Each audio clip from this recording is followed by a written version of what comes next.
to get started? Sure, man. Let's roll. All right. This is jpeg2RAW photo review show number 8. 8 months we've been doing this. And this one, we're going to go over some of the other images entered into the Best of 2016 photo contest. Last Thursday, we went over the finalists.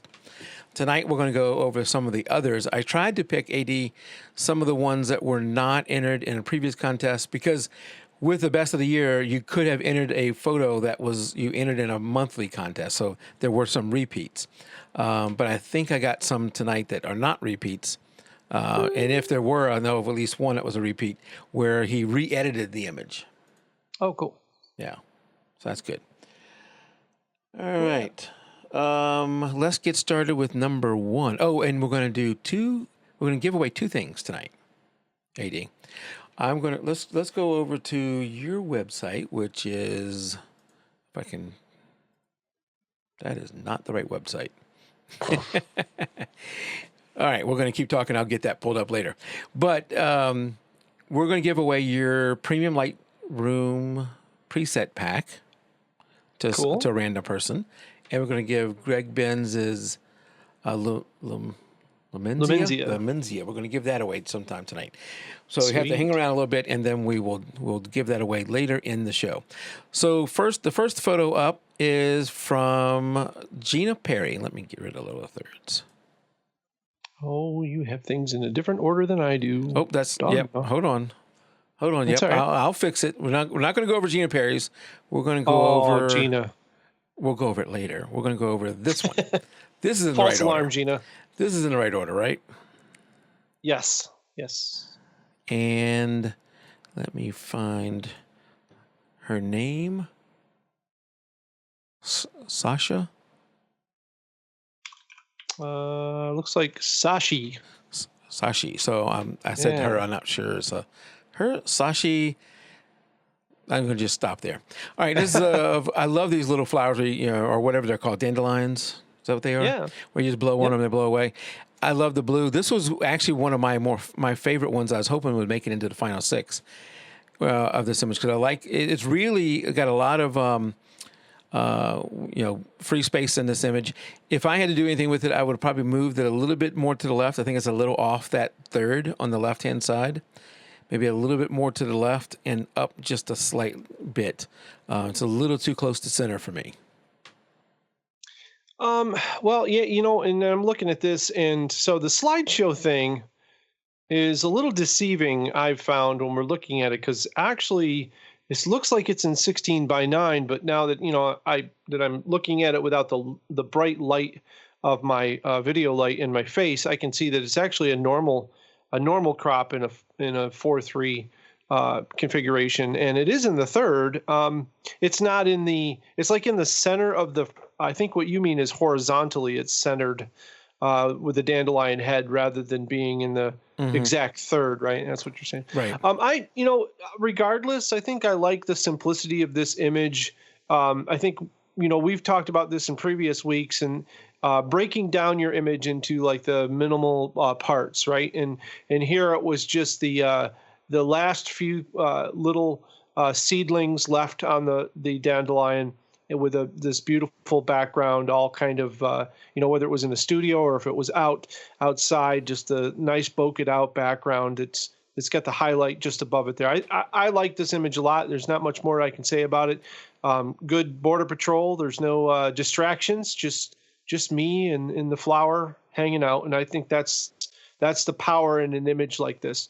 I've seen other images where the dandelion is, full and complete. I'm not sure if there was a story here, that Shashi was going for. I've got technical aspects of it that it was about 15 centimeters away from the computer monitor. So that was what was used as the background. So I like the creativeness of using, I did the other day, I was taking a picture and I'm like, this would be cool to take a picture of that TIE fighter in front of a space shot. And I just put the space shot on my monitor and put it in front of my monitor. And I was like, yeah, that's a cool background, right? And so, yeah, I like that creativeness. I think that's important. But is there a story? When you submit these photos, you guys always make sure that you tell me what you're going for. Tell me why you pulled the trigger here to take this photo. What inspired you to do it? We all, sometimes we just get playing around, and you can say, yeah, I was just playing around and was bored and wanted to try this, and I would give you good marks for that. That's you're on the right track for being creative and trying it out. Was there a story behind the look of the half blown away dandelion? Usually when I see those, I usually see some other part, the little seeds kind of flowing in the wind or something. So yeah, I don't know if I would have maybe gone for a dandelion that was complete here, or if there was a story behind it. So I don't know that. Technically though, I think it's a great image. So. To me, the dandelions are so photographic. You can do it with the full body, like you said. You can have one little thing left on it, and have it. Everything's gone except for that one thing. Or in this case, you have more of an open face on our side. Yep. Yeah. Yep. I think it's an interesting image, and I think that's what counts. We want to have interest in the image, and so they all don't have to be the same. Every picture of a dandelion doesn't have to be the same. Yeah. So high marks there. But as far as the critique goes, for me to be able to further your creativity or help you out at all, I would need to know a little bit more. And Mike and I were talking about this before we started this, and I won't talk about it again. We'll just interject this. One of the folks that's a regular on the show reached out to me on my Facebook page, and we got to talking, and we kind of discussed his photos and working with him, and we got that information from him, and was able to take it to another level. So if you have questions or want to reach out, feel free to reach out to me on Facebook for sure. And Shashi, if we said his name right, is out there, and it is a he. So apologies for saying it wrong at first. So we will go on. Before we go on to the next image, I do have your webpage up now so we can look at it. And this is theexplorographer.com. And we go here, you go over to store, photo stores, photo tool store. And then down below is the Lightroom preset pack. So we're going to give this away a little bit later. Yeah, and I think there's a video out there of how that works or something somewhere. The big thing too that I'm pushing right now, I love the photo tool store, but definitely check me out on patreon.com/theexplorographer, because we have a nice closed private photo learning thing going on over there, and it's really affordable. It starts at $1 per subscriber, so you can get in with a bunch of other folks and talk photography and share your photos, and it's a kind of a private community, so you don't have to worry about any of that. And of course, we have jpeg2RAW and the forums there too that you can share, and there's a wealth of information there as well. So. Okay, I'm looking it up. Yeah, that's what I'm doing. I'm you're surfing things in the background. You're doing things on that. What is that? Wait a second. Is that monitor 75 over there that you were looking at? I can't tell. I couldn't tell. Number 9. Number 9. Monitor 9. Yes, here's your Explorographer Patreon page.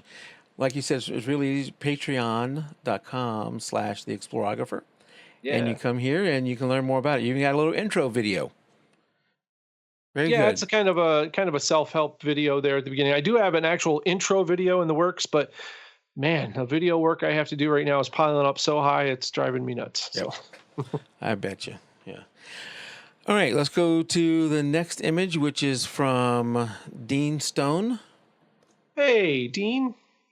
And let me find Dean's name here. There we go, Dean Stone. And this is of a wolf. He's called Gunner. The wolf, German, it's actually not a wolf, I guess it's a German shepherd hybrid Malamute. And then he says they're taking a dog park near his house, often go there for practice. I don't know. I don't have a good review on this one. I'll let you go. I'm not big into I guess it's a composite one where he's done a lot of treatment to the background. Yeah, it's a texturized photo. I give merit for the creativity. But Dean, when you share photos like this, tell me Tell me why you went about the treatment here. And was this the decisive moment for you? To capture this animal. Was this the best point? Would it look better if maybe you spent a little bit more time waiting until you got Gunner to look right at you and kind of give you the stare, because he's got that look. You can see it in the eyes. I think there's a bit of a story here, because you're wondering, what is he going after? What's on his mind right now? He's got the teeth showing, and that's pretty cool. But I don't know, I can't really comment on the texturized stuff because I don't know, if you're going for kind of the old photo kind of look, that sort of thing. That's cool. It's good and sharp. I mean, technically you captured the animal quite well, but I don't know really the story here. There is a thing I will tell you, there's nothing for the dog to really kind of react with in the photo, because the dog is centered. If you think of where the eye is, it's almost dead center in the photo, which means it's a targeted photo. And the closer that we put our subject to the target in the middle of the photo, the more it becomes a snapshot. So if you want to compose and bring like energy and a certain, a power to the photo, we want to include that in our composition, which would mean putting the dog more towards the left and then giving the open space where the dog was looking. That would give us that balance of mystery of there must be something over there. But right now the dog is right in the center, and it doesn't really allow the photo to breathe that much. So as far as the composition goes, that's what I would tell you there. I don't mind the treatment as long as I know there's something behind it. I think it's cool. It's fun to play with textures. Mm-hmm. A lot of times, like I have the texture pack on my website, and I tell people, I play with those textures, and sometimes I'll play with them just to get an idea for the photo, and then I'll throw it all out and do something completely different with the photo. But it's that process of playing with them that helps me get to the end result, right? So a lot of times I will stick with it, and something will hit me, and sometimes I'll go through the entire texture pack and I'll be like, nope, nothing worked. Don't like it. And maybe at that point I'm like, maybe this photo's not working for me. And I go to another one. And it's tough to admit that when you're going through your photos, especially if they're in focus, mm-hmm. Which is tough to, getting the technical side. When you finally get technical sides of photos right, and then you're going through them, it's really hard to say the composition isn't right, or, because it's in focus. And I worked hard to get the focus. So, all of that said, it's a good photo. I just think it, to be as powerful as you want it to be here, he's got a wolf look to, I would have, be honest with you, size gives him kind of away. It looks more like a coyote to me. So that would be the only thing that I would say would give it away. Maybe a closer shot of just the face, and then I wouldn't have been able to tell if it was a wolf or not. And I don't know, how the owner would feel about that too, if you're taking this photo for the owner, or if this is your dog or whatever. But yeah, so it says at the bottom of your little thing here that we give the information that you give. I'm just making sure I'm seeing all of it. Hold on a second. I'm going to look.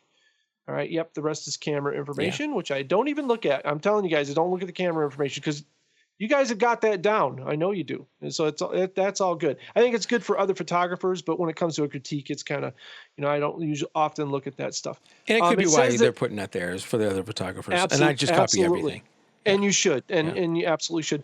It says, I often go there to practice shooting. What I would always tell my apprentices is this is awesome. You have a place where you can practice. Go there and practice. Nobody is expected to go out with their camera and just take good photos. You don't sit home and learn the camera and then go out and take your photo to a big shoot. Mm-hmm. If you do, you're going to be really disappointed. You have to practice. You got to practice. It's, no guitar player or no drummer goes out and plays with a band without practicing. And back in the days of film, it was a little different. We had to practice, and it was expensive because we would have to use the film. So you got better real quick because you knew that you only had so many shots. Today, we have a little bit more of ease of, learning, that we can go out and we can riddle off a card and be like, yeah, that all sucked. I'll go back out again tomorrow and try Format again. the card, yeah. Format the card and go again. And a lot of people be like, well, I want to uphold don't even bother with that. Yeah. Just go out and have fun with it and fill up those cards and practice. And yeah, I think as long as, let me switch over to us, because as long as you fill up the card and deleting the card and doing that kind of stuff, you're learning through the process. Yep. Because if you're just going out and just spraying, I know my mom had this when she first got into it. She would go out and take hundreds of photos in the backyard, come in and say, none of them are good, and delete them all and go back out and do it again. And she wasn't taking the time to learn anything from it. And I'm not talking about Dean here, because I know I've seen a lot of Dean's work. He's Sure. an excellent photographer. But she would just be outside taking hundreds and thousands of photos and not really getting any education along the process other than how to effectively delete 1,000 photos. Yeah, it's a pain in the butt to go out and basically take your camera and shoot at f2.8 and then shoot at f4 and then go through every aperture of the same shot and then bring them into Lightroom and see what the differences are and see and then try to compose them differently each shot. I mean, that's like this mathematical way of learning, right? But I mean, if you're dead set on doing it quickly, you really have to go through those steps and be really good at it. But I think that if you take it in little bits, I think the most important thing is that I know we're kind of taught as all of us are grown up, at least in my generation, that was a mistake. You got to fix that. So the kind of overall feeling is don't make mistakes, right? That's what we're told. We're told to get it right. And I think the biggest thing for me in creativity is being okay with making mistakes, because mistakes are how you are going to learn.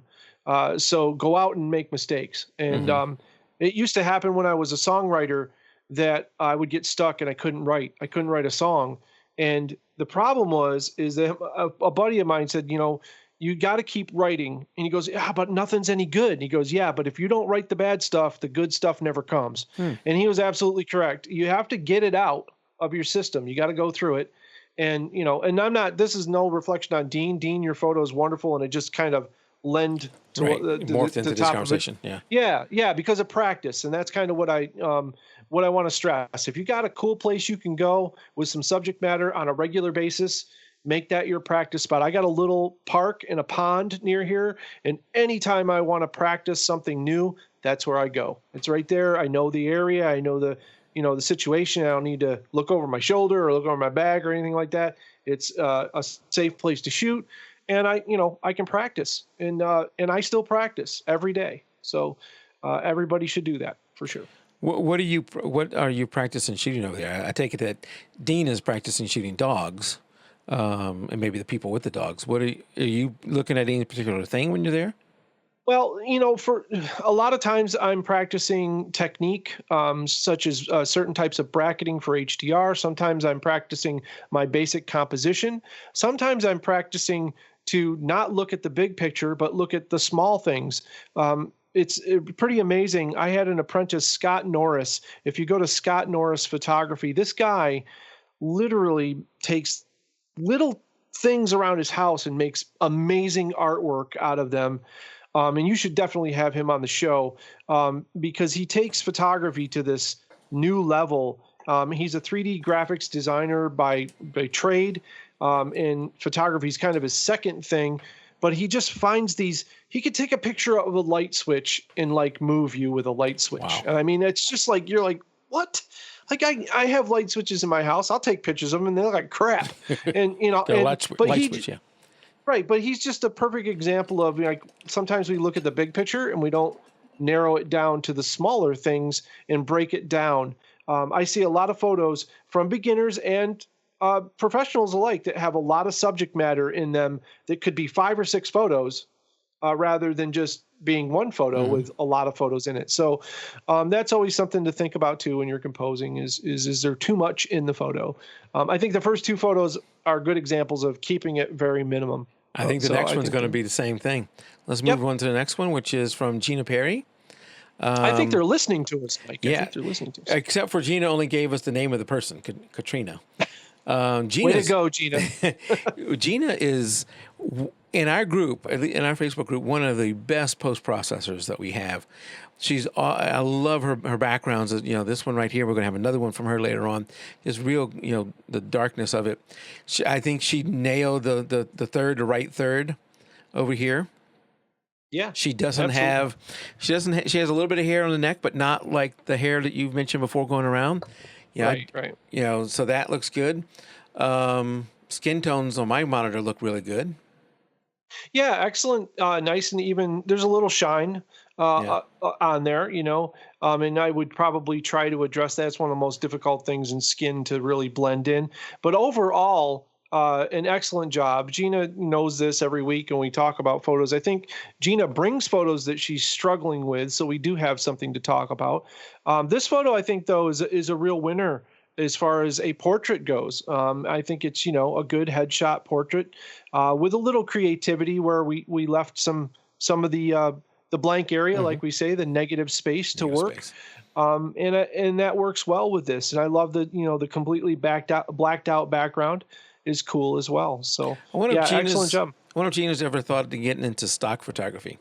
This is the kind of thing I could see on a billboard or, in some ads. You got a lot of negative space there for ad space. Yeah. I don't know. Stock photography is a tough thing these days. It has gotten tougher, yes. Yeah, the market's kind of gone away from for the photographers so much. But yeah, I think, striking up book deals and magazine covers and that sort of thing, something like this, it lends a lot of space for that sort of thing. But it's just a good overall portrait. I like the smoky eye kind of look that the girl has. She's not really smiling and she's not really frowning. She's just got a kind of a powerful kind of look on her face of determination, and I think that comes across well. So all the way around, I think it's really done well.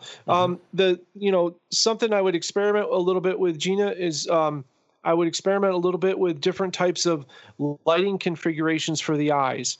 Her eyes are a tad bit dark, and you could lighten those up just a little bit just to give them a little bit more punch. But you can see where your soft boxes are in her eyes. Anybody ever wants to figure out how someone was photographed, the eyes always give it away, by the way. Right. Something such as a ring light or something like that can really make a photo like this just, explode with that kind of look. But I think just lightening up the color of her eyes just a tad and giving them a little punch would be the only suggestion I would really have. And that's just a matter of taste. I mean, totally a matter of taste there. So, all right, let's move on to the next one, which is from our good friend Milen. Yay! And Milen says this is Augusta Reserve near Montana, Bulgaria. So not in Montana, US. Wait a minute. Montana, okay. That's what it says. Bulgaria. It's one of the biggest man-made reservoirs in all of the Balkans. I was on an afternoon walk and testing my 55 to 200 lens when I saw the haze and the mist that was covering the small villages and the snow-covered tops of the mountains. At first, I wanted the image to be black and white. Then I cooled it a little bit to show the water. The cold winter day it was, and I liked it. The image is cropped because this was not a single cloud. There was not a single cloud in the sky, and I wanted the accent of the image to be the mist in the mountains. Yeah, I like the layers. I like the toning. I think Milen's the toning. He's got a real eye for color. One of the things that I probably, when I talked to him today about his other image that we discussed for the year-end show, he's got a great eye for tone, and I didn't. I told him that there's nothing I would change in that department, in that shot, and I think this is the same way. I really like the tones of the shot. The one thing with this photo that's really sticking in my craw a little bit, though, is the dark spot on the left of the little island coming out.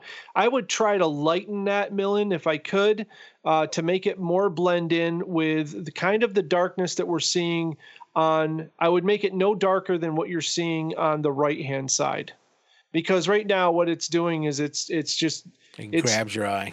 Yep, it's pulling me away from the cool mountains that you talked about and all that stuff, and I want to go look at that stuff. I love this curvature of the water lines here from the wind blowing across the water there. Those are beautiful. I think if you just lighten this island up a little bit, I would also probably, I'm seeing, and this might just be, let me just make sure it's not my monitor. And yes, that is my monitor. Yeah, I have a speck on it, but that's my monitor. Yeah, I would that little bitty. I gotta clean my monitor. Wow. Me too. That little bitty part of it that it looks like it goes under the water, then a little bit of it comes back up out of the water. I would probably have cloned that out. You see, I like that. To me, that like is the leading edge. It drags me back into that dark area. Right. But I think if it was lighter, I don't think it would do that to you. I think if he could lighten that up a little bit, and I think basically all you have to do to lighten this up, Milen, is if you put it in Lightroom and put it on this. There's a thing in there where you can target where you want to lighten, and you're just gonna target this spot and hold down the mouse button and drag your mouse up a little bit, and it'll just lighten just that for you. And I think if you get it to the point where it's as lighted as it is on the right-hand side, it'll balance the image out, and then you'll have a nice balanced image that will complete your vision here. I think that's the only thing. I love we talked today about why we do a wide crop. So if we have an epic scene or a cinematic scene, a wide crop lends to a cinematic scene and kind of gives you this expansive feel to the image. So he's got that going on here, which I think works well with the lines. And yeah, so I think the only thing here that I would change would just be that one island. And, cropping that little part out and leaving it in is totally going to be at your discretion. I would lighten it first and then see what you think after that. But it kind of intrigues me a little bit, but I get where Mike's saying it does draw my eye over there. The whole thing kind of draws my eye over there. So Milen enters almost every contest we have, and I love that. And watching him, he takes feedback really well. He's really interested in improving. And from the little bit of time I've been exposed to Milen, I have seen him really work hard on these photos and get better and better. He's definitely a progression of improvement there. Yeah, if anybody out there wants to learn how to learn, go talk to this guy, because he contacted me. He chased me down. I mean, this is if you want to learn this stuff, you can't be like, well, I don't know if this guy's got anything to tell me. Don't pay attention to the way I look or the way I talk or anything like that. It all comes down to, if you want to learn, you get it from wherever you can. Take it from wherever you can. And if people are willing to help you out, jump on it. And if you're not doing that, then look at something else to do, because I don't think you want it that bad. Yeah. That's the thing. If you want it, you'll definitely go after it. Milen is a prime example of somebody who wants it, and he wants to learn, and he's a sponge, and it's great. It's awesome. And these shows are just a little tip of the iceberg, where you're getting just a little bit of information on each one of these, but they start to add up. I can't get out of my head Border Patrol now. I hear that all the time. Sorry. That's right. All right, let's move on to the next one, and this one is from Angie Snowden. All right. Ange Snodden. Ange Snodden. There you go. That's another reason why I have AD on here, to correct my English. There we go. Ange Snodden.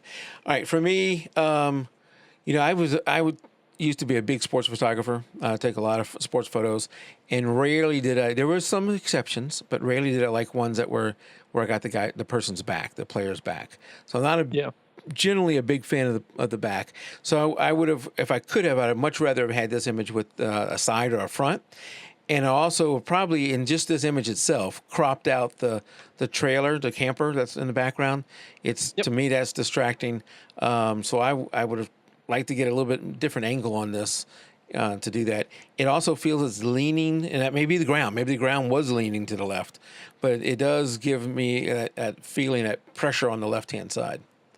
Yeah, and it's a prime example of just keep shooting, just keep shooting and keep practicing. I agree with everything that Mike said there. If the trailer doesn't lend to the story, so I got a story down below that he loves to ride his little four-wheeler. Is taken at 8:30 a.m. That's great, but your photos aren't going to have a narrative with them. We want your photos to narrate themselves. So if you just didn't tell me any of that, and I always look at these photos without reading any of that stuff first, that's my first impression. I don't none of that comes into play. I don't know what time of day it is because you didn't show me the sky. I don't get a feeling for that. It's a very bland light look here, so it could be cloudy up there. I don't know. The trailer, I don't know. Is that yours? It could be someone else's. None of that comes together for me. For me, because of what's in the target zone, which is the little boy on the four-wheeler, that to me, I have to guess is the subject. So with that in mind, he needs to be in the frame bigger, and I need to see him. I need to see the joy on his face that he loves to ride that four-wheeler every day. And so like Mike says, it's just got to be a little bit more context. This is an after thought kind of shot, where, oh, got my camera. He's riding his four-wheeler. Oh, missed it. And so just keep shooting, keep practicing, and try to, shoot, and try to get that one where you can see the joy on his face when he's riding that four-wheeler. Yep. I'm sure you're going to have plenty of opportunities because I don't think kids usually give up on this stuff too quick. In fact, you usually got to pull them off the things to get them out. So here you've got a great subject that you can practice with. And yeah, just keep at it. I mean, it's in focus. I mean, there's a lot of positives here. The exposure's right. It's in focus. It's a little blown out on the trail, the road ground. that's but I mean, it's not anything serious. Not anything I would worry about.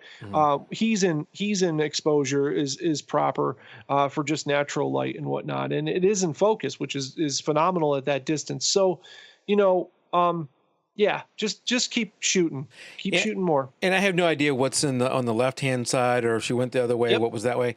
But, if he might be making circles there. She didn't give us information, so I'm assuming some things here.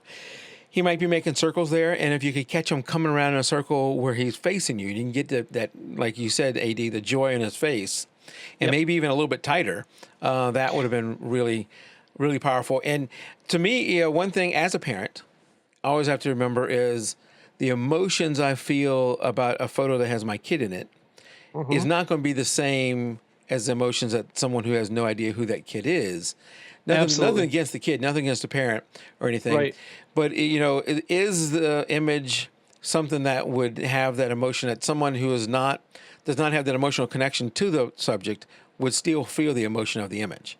Exactly. Right. And you want other people to kind of relate to that and feel that same thing, like it's their son or, feel that joy. And that's where that connection comes in between the photos. And let me say too, because we always talk about, composition and all this kind of stuff. Let's roll back a little bit. If you want to get a shot that's dead on. I'll tell you what's happening here. We're trying to focus on a moving subject. We got to keep him in the middle because that's where our focus is at on the camera. What else am I supposed to do, right? So let me give you a little hint that'll help you out. What you want to do is he's probably riding around in circles, right? Position yourself where you think you're going to want to shoot, and then shoot, set your focus ahead of time. And then as he approaches that, have it on high-speed shutter and hold down that shutter and let him pass right through the focal zone where it's in focus. And one of those frames is going to be dead on perfect. And you just keep doing that, and you're going to snag one of those moments. That way you can compose him in the frame without your autofocus going off only in the middle of the frame. Just stick it in manual focus, get it focused to where he's going to pass through it, and fire away.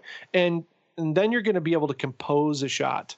And, and kind of set it up ahead of time without having to track him on the camera and make sure you're autofocused, and that's a step going to manual focus, but you'll see it's not that hard.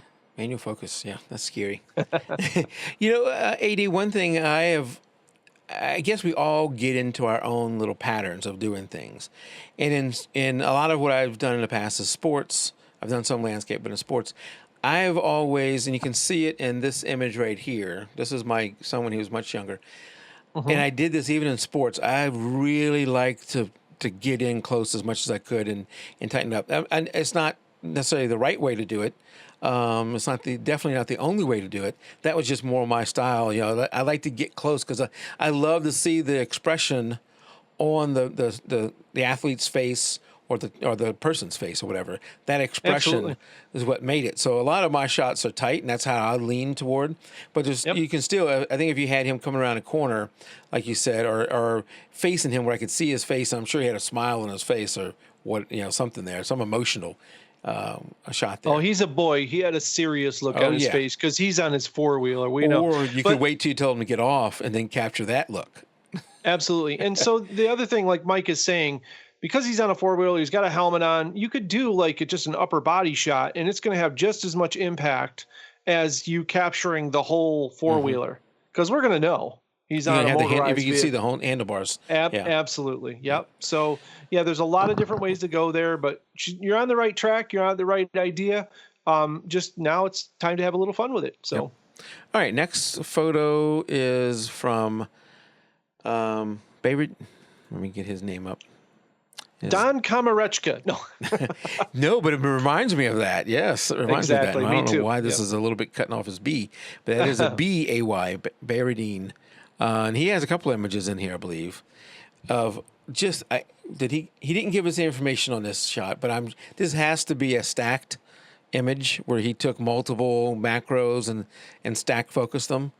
I don't think so. You don't think so? Because I know Don does that. Yeah, this is pretty straight on. Okay. This is Don's technique of the black scarf. If you guys aren't familiar with Don Kamarechka, I'm sure that you are. He's got billions of followers. I think billions is about right. But Don has a focus stacking technique where he shoots snowflakes, and he takes his an old scarf or pair of mittens, I think, that his mom knitted for him or something, and takes him outside, and he captures a snowflake, and then click thousands of shots while that snowflake is dying, sort of in his hands, and gets these amazing super macros of these snowflakes. And this is, pretty close to that. But I don't think this is focus stacked. If it is, it's very little focus stacking. Most of the time, Don shoots his at an angle, so he's focused. He's slicing it into many. Okay. This is a pretty straight on. Yeah, pretty straight on to the snowflake itself, and wonderful job. I would probably, the thing is, I would probably crop this in a little bit tighter and make it a square crop, simply because it lends to the snowflake shape itself. I don't think that the rest of the photo is really supporting the snowflake all that much. You could do some portrait and put the snowflake in the lower thirds and then have that nice bokeh as a background. But there's also like one thread sticking out of the top here that I can see from. I would have edited that out for sure, because it just, it's kind of out of place in this image, even if you don't crop it, for sure. When I look at the thread, so you could go on a, thread destruction campaign and spend hours getting rid of a bunch of these threads. Also, there's a few brighter spots in the background.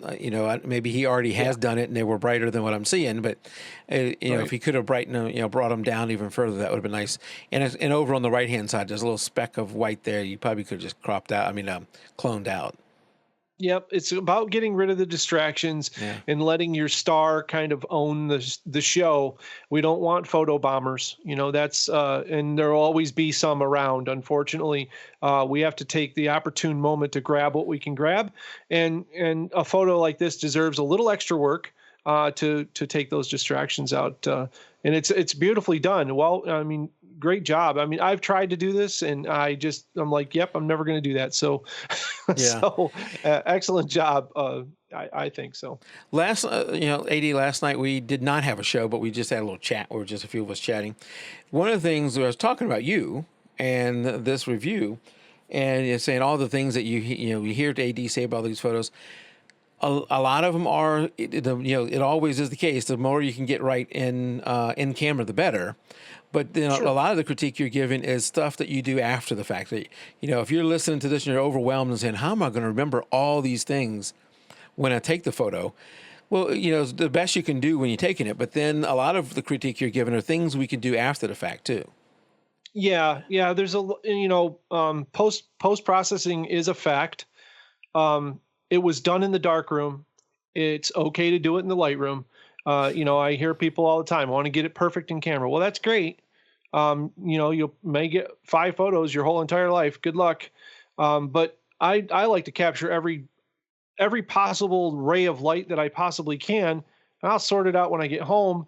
And, if I like it, I'll work on it and make it that vision of what I had when I was there. And I try to combine the moment of that I had, the feeling that I had when I was there, with what I'm trying to present to other people. So sometimes it takes a little post-processing. I don't think you should put people in photos that aren't there and that kind of stuff, unless you're doing digital art. That's a completely different thing. We're talking just straight up pretty much photography here. And that's okay in its thing.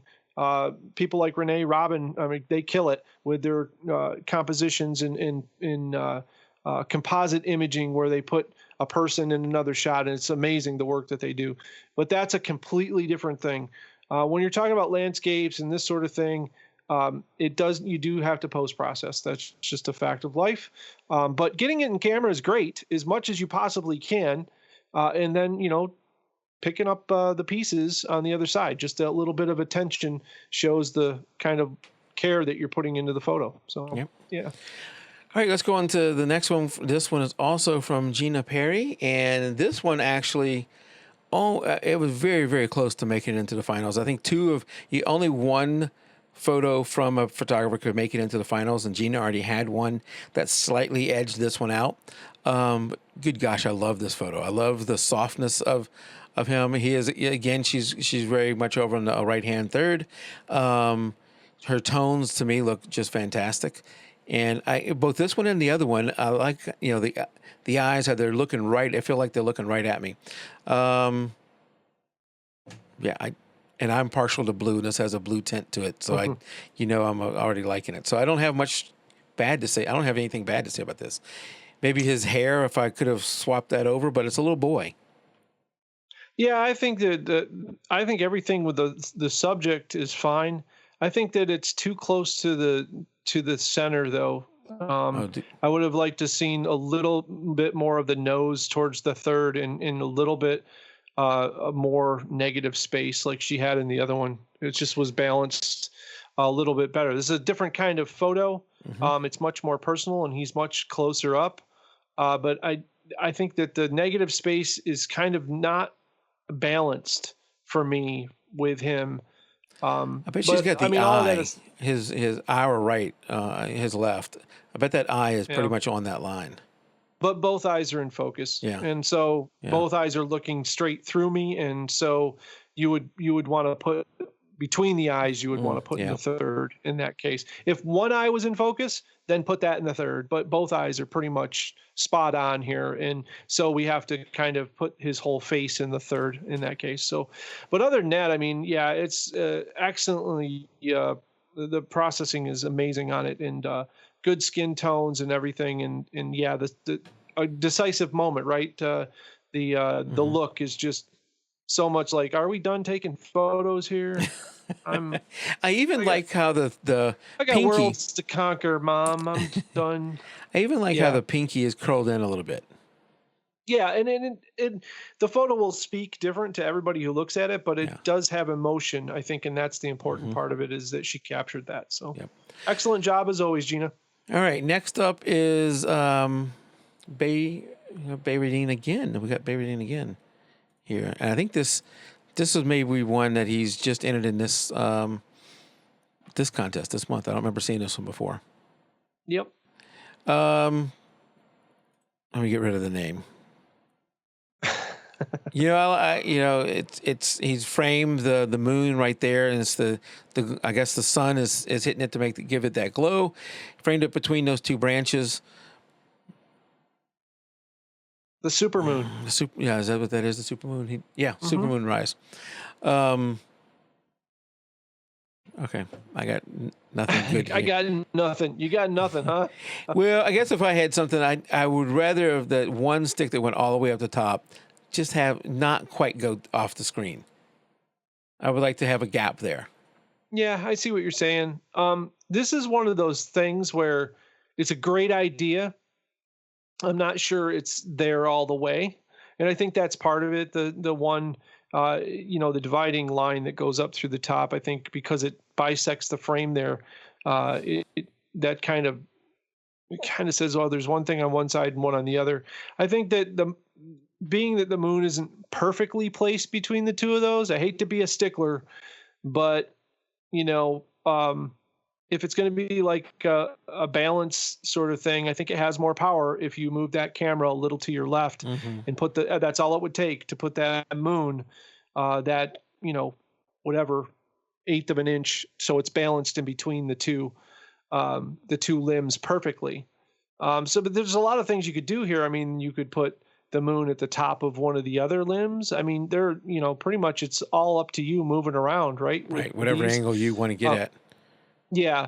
And I would have definitely removed the house back there. I know the intention was probably to cover it up with the tree branch. And it's a pretty decent job, but there is a light on in the house. And that is another distraction off to the edge. And you got some detritus down in the water a little bit. There's a little piece of stick. There's like a little stick and then a piece of stick above that. I probably would have removed the little pieces out of there just to make it a very clean image. So this is just one of those images that it's a great idea and it was almost there. It's well executed as far as the settings go and all of that stuff goes. The color processing I like is interesting and all that, but I think it's just that, the moon touching the one branch is kind of doesn't really do it for me unless there was some reason for that. I'm not sure what it would be, but yeah. And when you're doing stuff like this, it's, you really have to have clear intent. And I think that most folks who would see this would instantly say, it's kind of like, it's almost between those. He had to be there for the whole thing, right? But he could have positioned it just by moving his camera. Just slightly over, yeah. I mean, he could have been there too with like 1,000 other photographers and couldn't move because I've been in that position before too. Then you just elbow him out of the way. Just an inch. Just an inch. All right, next up is another one from Dean Stone. This one he said is a re-edit. We did do this one before. This was a re-edit of a previous image, and it is a mirror of each other. And I don't remember what our critique was before, but it looks to me like it's almost perfect, perfectly mirrored there. If I had anything, the two on either side, because it is a mirror, the little gray or whatever color that is, leaves that are coming, I guess, from the main plant maybe, that are at the very bottom left and right. Yep. I would have cloned those out. Yeah, I agree with you on that. Other than that, though, I think when we talked to Dean about this, it was about the fact that the butterfly body was in the third, but the wings of the butterfly were kind of centered up and it was targeted. So he took that to heart and he doubled it and made a very interesting image out of this. And the symmetry of this is pretty cool. And I this is where experimentation is so important to creativity in photography. I agree with you, Mike. I think the two plants in the background, I like the way that they're just kind of back there. I think getting rid of that leaves at the bottom and just cropping it up a little bit more, I think it would have finished this off. But I love the creativity. That's what I like to see. And Dean's other photos creative too. So he's starting to experiment. And the main thing I want to get through to Dean is that there's nothing wrong you can do at this point. So things that I'm telling you are just things to experiment and try yourself and see if the image feels more powerful to you. It may or may not. That's, totally up to you. It's just things to try. And now that I'm looking at this, I remember it wasn't a mirror before. It was just a single the butterfly on the right-hand side, if I remember. Yep. And the three yellow flowers, whatever that is there. Yeah, it was just kind of like a targeted shot where the butterfly was right in the middle, and so to in order to work with that, he's mirror. I love it. I think it's very cool. Very good. Yep. All right, next up, I don't believe I don't know if we've seen her work before in the contest. I know she's been in the group for a long time, but I don't think she's submitted anything to contests lately. Hanakapi'ai. Nope. No. I'm not going to even try it. Grosse. Miss Grosse. Yes. Of a model, pregnant, looks like a pregnant model on a beach with the sunset or sunrise, whatever is happening back there. All right. This is of her. This is a self-portrait. This is a self-portrait? It's a selfie. Where do you see that? Yeah. Hold on. Let me get that. Finally got around to doing my maternity selfie. Very good. That's very good. I love the flowing dress. I love the tone of the image here. Now, I haven't read her thing here. This isn't a composite, is it? Well, that's what I'm trying to find out. To me, as the sky looks, I believe Yeah. And it looks I like there's a believe that it flash is coming a in from composite. behind her. Yeah. That's not from the sun. I think it is a composite, and that's fine. Uh, so composites, though, are very difficult to nail. They're extremely difficult. It says here that she used a setting to smooth the water, so I'm not sure. You know, maybe there was a catch light behind that she's got positioned just perfectly. If so, good job on that. I'm not sure though. It looks like certain areas of it are kind of, there was some stitching done or editing done, but I'm Okay, not sure. I gotta read her thing here because this is both funny and gives us some information. Finally got around to doing a maternity selfie. Credit goes to my hubby for throwing the dress train 529.5 times. So the train, it looks like wind, is her husband throwing it. Then running like the wind out of the picture. My 10-year-old for snapping the shot, camera on a tripod. My 6-year-old for shining the cell phone light on me so the camera could focus. And my 3-year-old for not peeing her pants.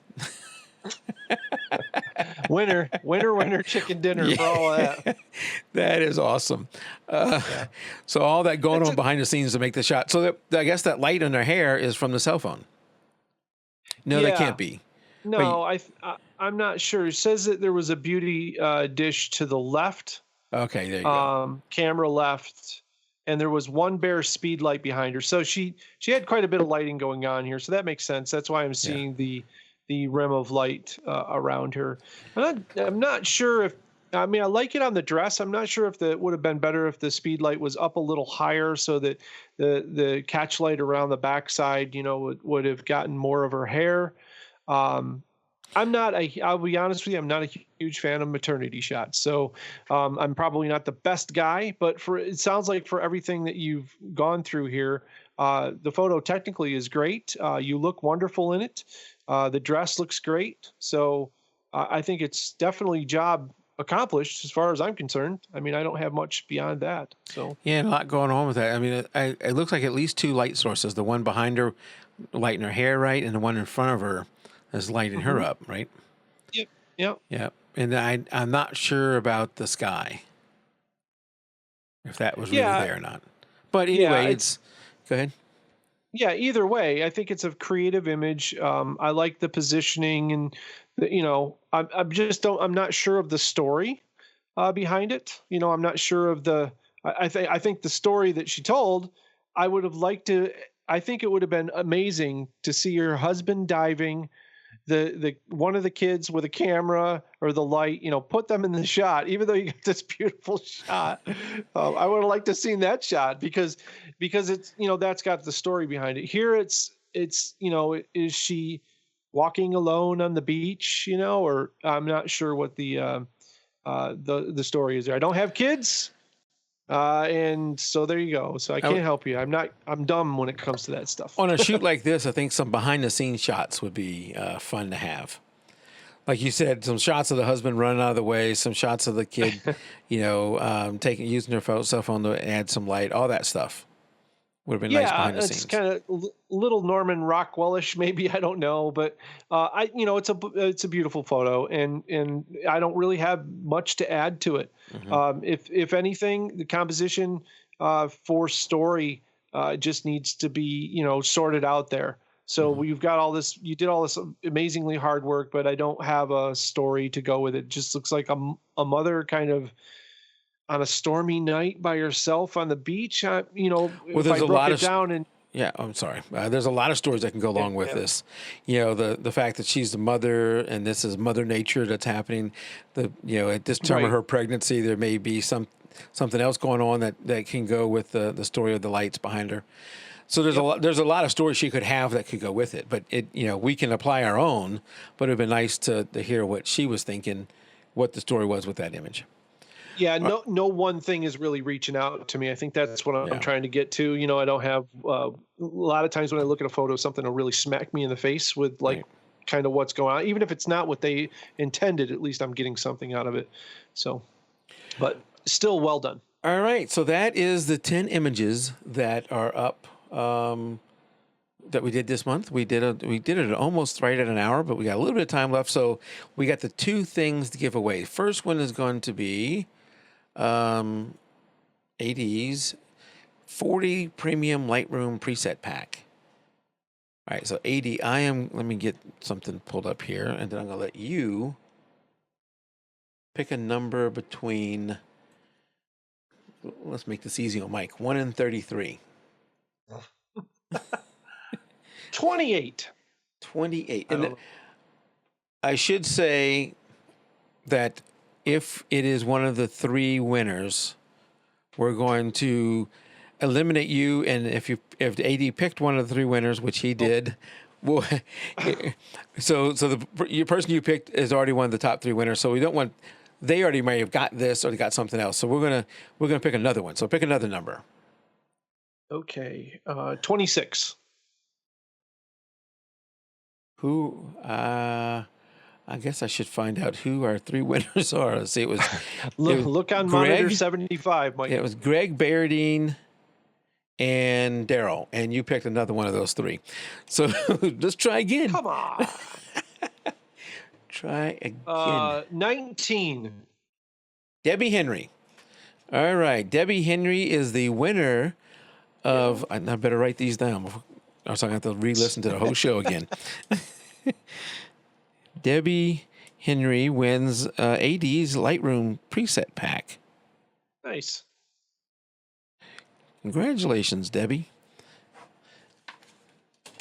All right. So now the next thing we're going to give away is Greg Benz's, not the follow me thing. How do I get out of that? I'm going to have to refresh this. Get those monitors sorted out over there, would you? No, it's, the pop-ups. Don't do pop-ups. I don't like pop-ups. I don't have pop-ups, do I? No. This wasn't you. This was Greg, and I like Greg. Oh, all right. Greg's is Lumenzia. It's a Photoshop plugin, and it looks something like that. Well, I gotta show it to you. There we go. Cool. His Lightroom, not Lightroom, his Photoshop plugin. All right, so AD, pick another number. And Debbie, you're eliminated from winning this one. So if you pick another Debbie, there's another Debbie. If you pick another Debbie, she can't win. 7. Lucky number 7.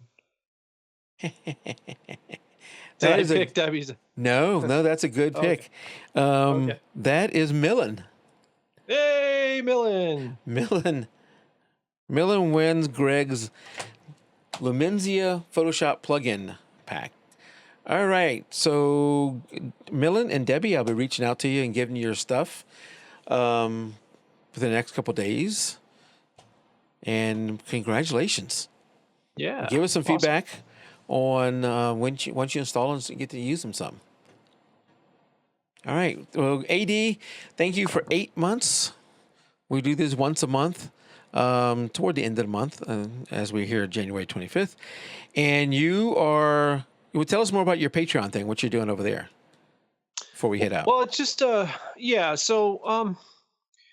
kind of moving away from social media a little bit these days. And, I do offer up a lot of tutorials and things on YouTube.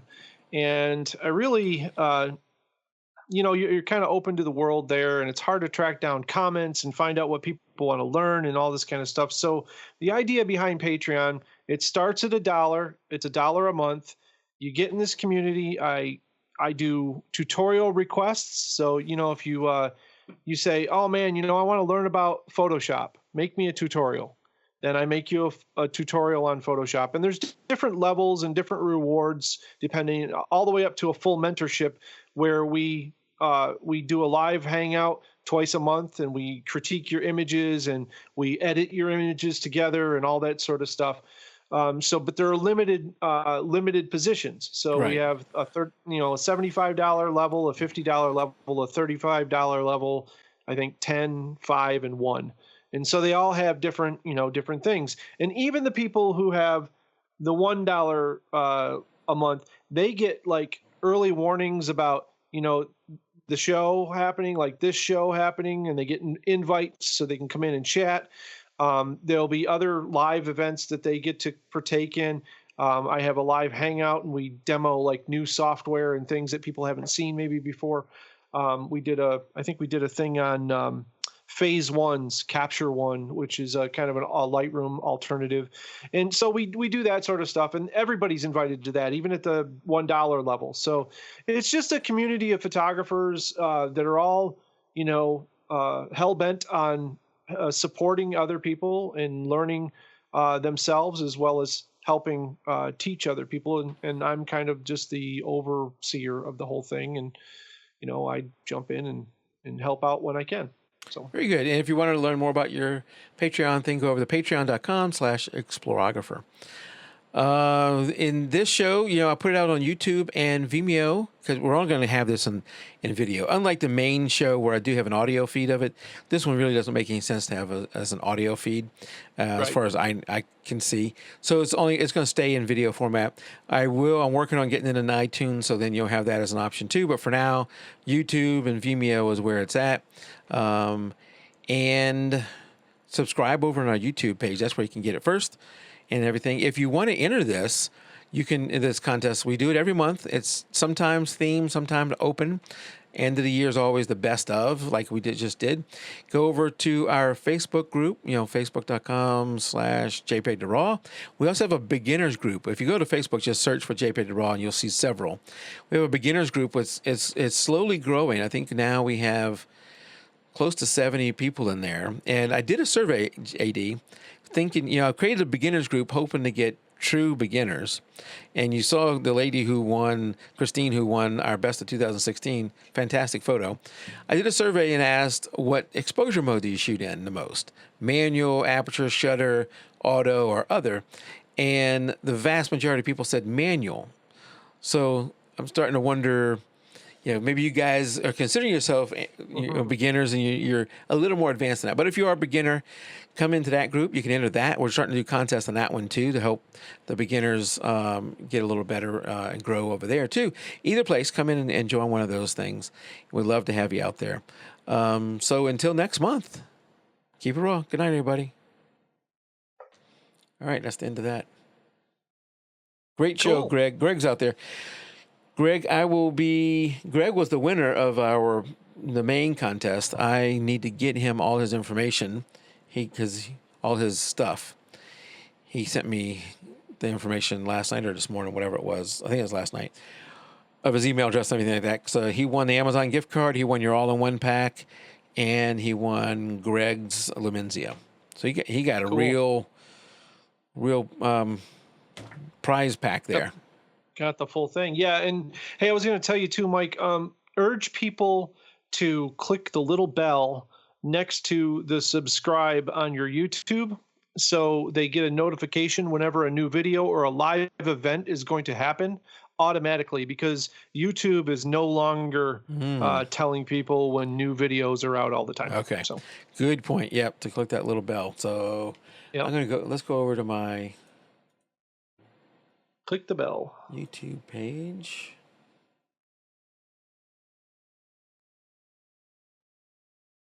Yeah, they keep changing. YouTube's just like going through all sorts of, it's midlife crisis, I think, right now. They're just changing the algorithm and everything all over the place. I probably need to see this as a returning.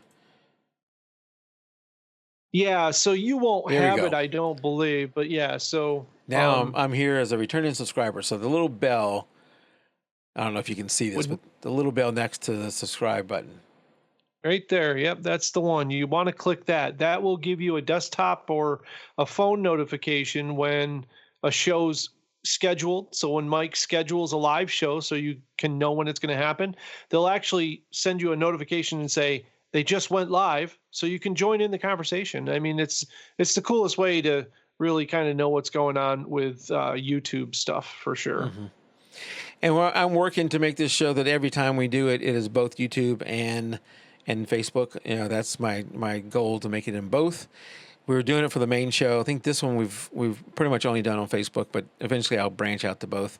And I think I got a decent system of watching both chats. The other thing is too, Mike, and I happen to think about this, but, if you can't get that scene to get it wired up right, you could do one broadcast and I could do another. Like I believe that I could capture. I can take this screen that you've got here, the big one, and I could put this in like XSplit or whatever in OBS, and I could just rebroadcast this out too. And then, I think I'm close. From Skype. I think I'm close to getting it done. So we'll put that one as plan B. Yeah. No, I mean, yeah, definitely. If you're getting it, if it's working for you, we'd go that way. But it would, there's just there to help if you need me. Yeah, sure. There's a few things I need to do before the show, and tonight I was running a little bit late. So I realized, I meant to do and we're in post-show, by the way, right now. So if anybody who's just dropped in, I meant to do the PowerPoint, the presentation, whatever the thing's called in Google. I meant to do that over the weekend, and I realized when I started tonight that I hadn't done that for you yet. All the photos were out there, but the presentation, PowerPoint, whatever it is called, was not. So I had to rush and get that done. No. Oh, I was going to say, I did that tonight. It's here. All right. I got down here around 7:30, and I go, oh my gosh! So I started to hurry. I had to fly through that thing. Yeah, I've been in my basement all day wiring my. I built a workbench and things down there for the other 3D printer that I'm looking at. So I've been working on down there, doing all that stuff, and still I got this other ton of stuff I got to do, but I have to move all of this stuff out of here so I can get all of that done. It's just been like one of these pile up kind of things because I have all the 3D printer and everything going on in here, and I want to move it. So yeah, you got a lot going on. You can't do a video with a printer in the background, doing its Is it pretty loud? Is it pretty loud? Yeah. It's 4 servos, Okay. pretty much hauling away, and then there's 2 fans on it as well, and they're at full tilt. So they look like they're probably like an 80 millimeter or something like that fan, which are pretty loud. Well, one's a blower fan. No, I don't know if they're 80 mils. It's really it's only about that big. Oh, but wow. They run full tilt. So well, generally the smaller, they're louder. Right. Yeah. So Yeah. it's that high pitch whine thing going to it, but the servos are the loudest because the deck moves back and forth, and it's got a worm drive on it, so you hear the gears moving and all that kind of stuff. So the printer I'm getting actually for the office is known as a Delta linear printer, which has 3 arms, and the servos are silent, and it actually picks the arms up and down to move the head around, so it's very quiet. This is known as a Cartesian printer because it prints in a box, so it's XYZ, whereas the other is XYZ, but it's 3 arms that come down. That's the one that'll actually be in the office. It'll be nice and quiet. So, yeah, you're having all the fun. I mentioned in the pre-show, and don't anybody tell Tim this. This is a secret just for the people who are still listening because I haven't told Tim. But I did order a drone, and I got this. Yeah, don't tell Tim. I love the way you said that. I did order a drone. I got this app. Maybe you told me about it. I don't know, UAV forecast, and I doubt that things. I doubt it's going to show me that. So I've been looking at it. Good to fly. So that's what it says. Well, it can't be right. Good. It's dark here right now. So maybe I need to refresh. Oh, you can fly in the dark. You can fly in the dark. Really? Yeah, it says good to fly. About 10 feet away from you, but I wouldn't want to fly it very far because I mean, even the lights are nice and bright. There's a guy here, and you're not supposed to fly when you can't see the actual drone itself. And there's a guy who flies at night here because we have a AAA baseball stadium about a block away from my house. And so one night during the summer, I was out there, and they shoot off fireworks every Saturday at the home games. And I look over and I see this like slow moving flashing light. I'm like, the heck is that? And it's a guy he's trying to fly through the fireworks with his drone in the middle of the dark. Oh, yeah. I mean, those are the guys who cause restrictions for the rest of us. That's right. That's exactly what happens. So so I'm sitting here with all this good to fly and all that stuff. And then I get an email this morning that says, hey, good news. Your shipment's been delayed till March. I'm telling you, man, go to Best Buy and bring it home today. So you know what? When I got the email, AD came in my head again, go to Best Buy. So I immediately went to Best Buy's website, and they're on back order. But you're saying go to some physical Best Buys and see if they have them in stock? I was going to say, you got to, I mean, you're near Atlanta. Yeah, I got two in my general area. I was going to say, you got to have like within 40 miles, you probably got 7 of them. Oh yeah, right? 40 miles. Yes. If you go that far. So I would think that if you put in your zip code on Best Buy's website and you do the check stores thing, they'll tell you if there's one around you that's in a store someplace, man. I just go grab it. I mean, they do that. They did take my money right away. So my credit card got charged right away. And now I'm sitting there with, that on there. And the thing is though, DJI, they don't care if you're like, hey man, I found it at Best Buy, they'll refund your money. They don't care. They know that you're getting it someplace, and they're like the Nintendos used to be. They're all the same price no matter where you go. So there's the cap on them. But I know B&H and everybody's got them. So there's people getting them. Yeah, well, I need to look into that. Don't tell Tim because he thinks I may be getting one, but I told him I wasn't. So it's going to be a surprise. He's never going to get to fly it. I'm just wanting him to be surprised when I get one. I love Tim out, but I don't care about Tim. Does your wife know yet? Or no, my wife doesn't know. Okay, she doesn't watch the show. No, she doesn't watch the show. She'll be fine with it. Yeah, this won't be a problem with her.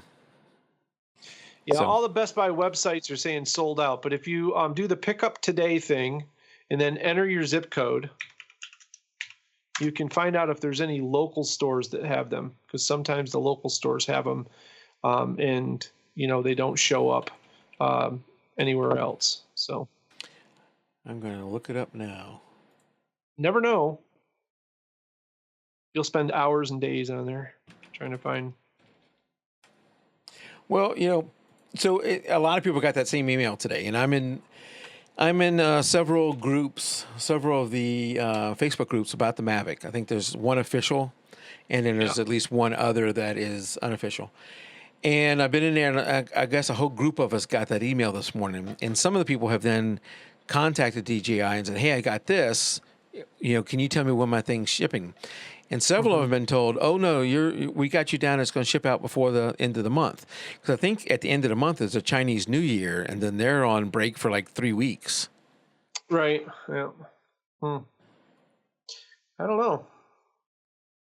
It's showing sold out though. And the thing with Best Buy, if they had orders someplace else, they'll just take them out of the store and send them there. Yeah. So none of this would have happened if GoPro would have gotten it right. That's true. Because there would have been a split audience, and there isn't anymore. So nope. All right, streamers, I'm going to stop the stream, and we will see you next time. Yeah. About a month. Yeah. Good night.